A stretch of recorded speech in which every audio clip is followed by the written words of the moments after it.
গেল শর্টে তো তোমরা দেখলেই বন্ধুরা, এই পুতুলটা আমি কিনেছি। আর এটা কিন্তু কারোর জন্য নয়, এটা আমি নিজের জন্য কিনেছি।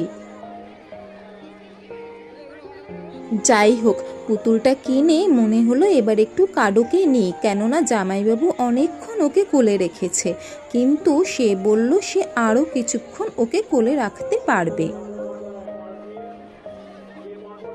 আর কাডো কিন্তু যাই দেখছে বলছে, পিসু কিনে দে, পিসু কিনে দে।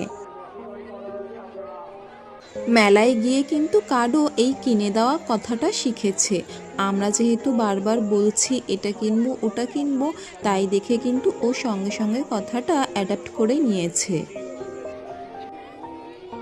যাই হোক, আমি কিন্তু দুটো ফুলের তোড়া কিনে নিলাম, আর হাত বাড়িয়ে হাজব্যান্ড পেমেন্ট করে দিল।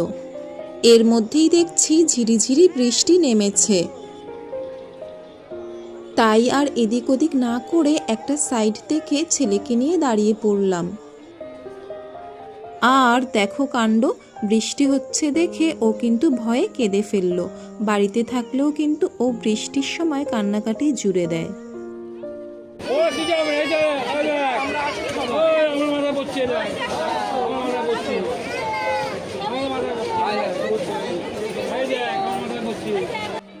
এত বোঝানোর পরেও কিন্তু ওর কান্না থামলো না, শেষে ওকে কোলে নিতেই হলো। বাড়ি ফেরার পথে কি অবস্থা হলো তা কিন্তু তোমাদের সঙ্গে নেক্সট শর্টে শেয়ার করব। আর এই শর্টটা ভালো লাগলে প্লিজ একটা লাইক করে দিও। টাটা।